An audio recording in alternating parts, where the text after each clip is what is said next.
O mistério do áureo florescer, por Samael Aun Weor. Seu link. Mais seu comentário. Mais sua inscrição. Mais seu compartilhamento. Faz esse conteúdo crescer. Nossa imensa gratidão. Eros.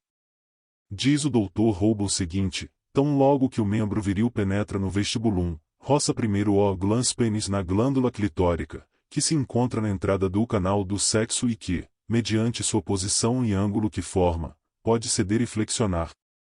Após esta primeira excitação de ambos os centros sensíveis, desliza o glans pênis sobre as bordas de ambas as vulvas, o colum e o corpus pênis serão envoltos pelas partes salientes da vulva, encontrando-se, por outra parte, o glans pênis mais avançado em contato com a fina e delicada superfície da mucosa vaginal, que é elástica, ao tecido erétil que se acha entre as membranas individuais. Esta elasticidade que permite à vagina adaptar-se ao volume do pênis, aumenta ainda a turgência e, portanto, a sensibilidade do clitóris, enquanto conduz a ele a vulva o sangue que for expelido dos vasos das paredes vaginais.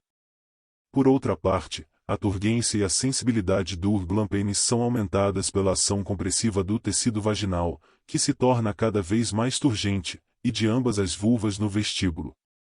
Ademais, o clitóris é pressionado para baixo pela porção anterior do músculo compressor e encontra a superfície dorsal do glans e do corpus pênis. Roça-se com os mesmos e os roça de maneira que cada movimento influi na copulação de ambos os sexos, e finalmente, somando-se às sensações voluptuosas do Deus Eros, conduzem àquele elevado grau do orgasmo que, por uma parte, provocam a ejaculação e, por outra, a recepção do licor seminal na fendida abertura do colo do útero.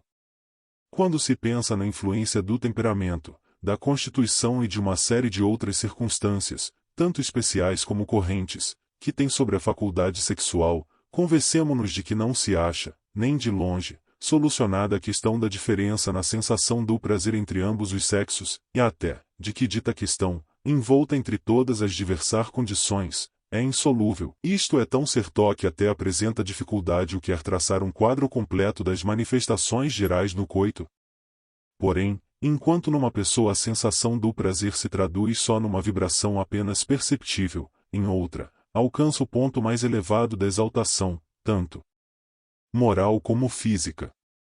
Entre ambos os extremos há inúmeras transições, aceleramento da circulação do sangue, vivas palpitações das artérias, o sangue venoso que é retido nos vasos pela concentração muscular, aumenta a temperatura geral do corpo e esse estancamento de sangue venoso que, de maneira ainda mais pronunciada, tem sua ação no cérebro, pela contração dos músculos do pescoço e a inclinação para trás da cabeça, causa uma momentânea congestão cerebral, durante a qual perdem alguns a razão e todas as faculdades intelectuais.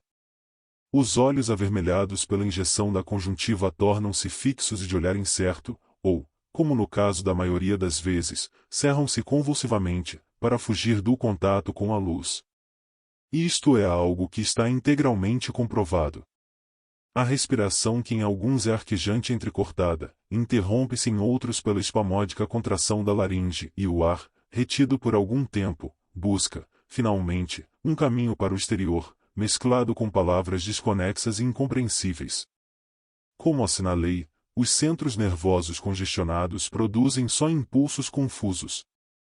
O movimento e a sensação mostram uma desordem indescritível, os membros são presa de convulsões, às vezes, também de cãibras, movem-se em todas as direções ou, então, se contraem e entumecem como barras de ferro, as mandíbulas apertadas até render os dentes, e certas pessoas chegam tão longe em seu delírio erótico que, esquecendo-se por completo do parceiro, mordem-no nestes espasmos de prazer no ombro até fazê-lo sangrar.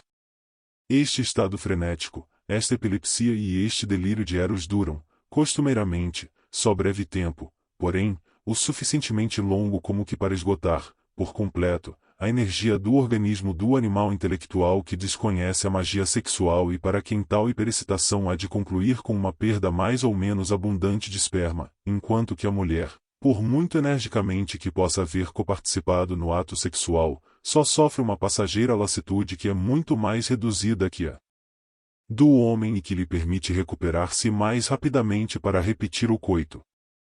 Triste este homem animal post coitum, pra ter mulher em galanque, disse Galeno, axioma que, no essencial, é exato no que diz respeito ao sexo masculino. No amor nada importa certamente, nem a dor nem a alegria, senão só isso que se chama amor. Enquanto livre o amor ata, a desunião o mata, porque Eros é o que realmente une. O amor se acende com o amor, como o fogo, com o fogo, porém, donde saiu a primeira chama. Em ti salta sob a vara da dor, tu o saber. Logo, ó deuses! Quando o fogo escondido sai clamejando, o de dentro e o de fora são uma só coisa e todas as barreiras caem feitos cinzas. O amor começa com um clarão de simpatia, substancializa-se com a força do carinho e se sintetiza em adoração. Um matrimônio perfeito é a união de dois seres, um que ama mais e outro que ama melhor. O amor é a melhor religião execuível. Amar. Quão belo é amar! Só as almas simples e puras sabem amar. O amor se alimenta com amor. Avivai a chama do espírito com a força de Eros. Posto que o enlace dos sexos pode equivaler a um ato criador que está ligado à potência e ao esplendor do primeiro dia, Lutero denomina os órgãos sexuais as bonestissimae e praestantissimae partes corporis. Foi pelo pecado que os membros mais úteis e honestos se converteram no mais vergonhoso.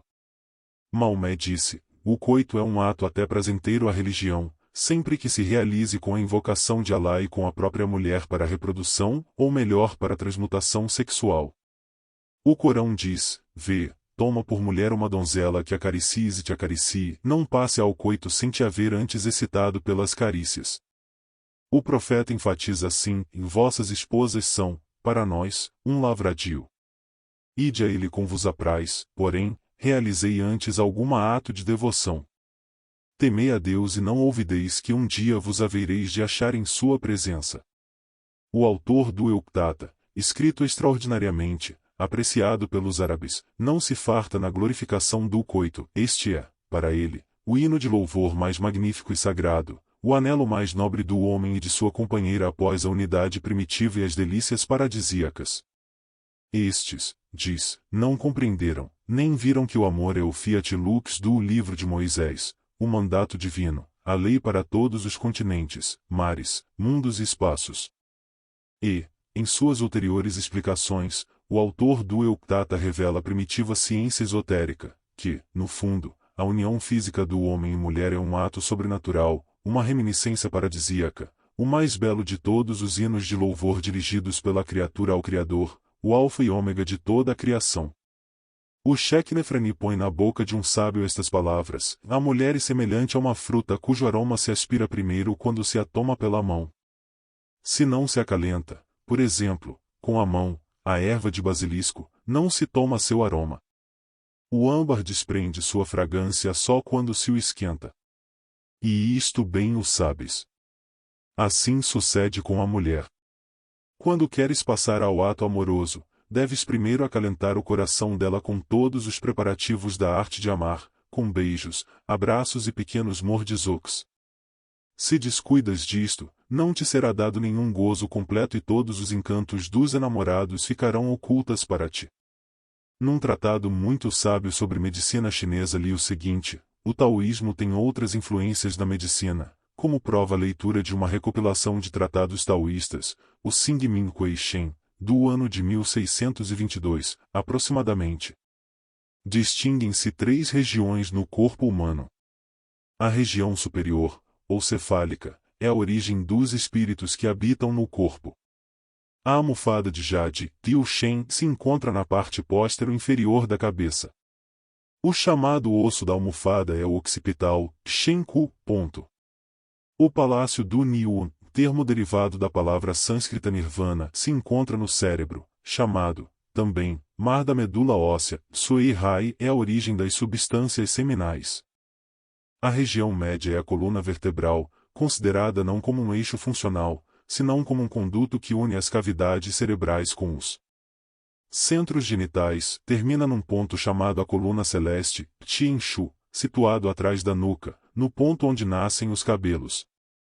Não se deve confundir este ponto com o da acupuntura do mesmo nome.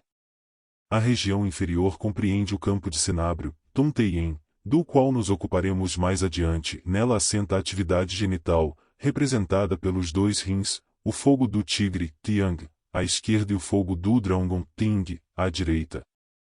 A união sexual está simbolizada por um casa, e um homem jovem conduz o tigre branco e uma mulher jovem cavalga sobre o dragão verde.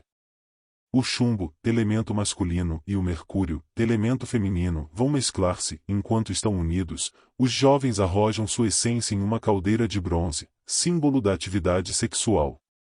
Porém, os líquidos genitais, em particular o esperma, tsing, não são eliminados nem se perdem, senão que podem voltar ao cérebro pela coluna vertebral, graças à qual se recupera o curso da vida. A base destas práticas sexuais taoístas é o coitus reservatus, no qual o esperma que baixou do encéfalo até a região prostática, porém, que não foi ejaculado, volta à sua origem, é o que se deve denomina fazer voltar a substância, Huang Tsin. Quaisquer que sejam as objeções que sejam formuladas frente à realidade deste retorno, não é menos certo que os taoístas conceberam um domínio cerebral dos instintos elementais que mantinha o grau de excitação genésica por debaixo do umbral da ejaculação, deram ao ato sexual um estilo novo e uma finalidade distinta da fecundação. A esotérica Viparitakarani ensina, cientificamente, como o Yoga Indostão, em vez de ejacular o sêmen, fala subir, lentamente, mediante concentração, de maneira que homem e mulher, unidos sexualmente, possam eliminar o ego animal. Os antigos gregos conheceram, muito exatamente, o parentesco essencial entre a morte e o ato sexual. Em Eros representavam o gênio da morte, sustentado, na mão, o deus, uma tocha inclinada para baixo como portador da morte.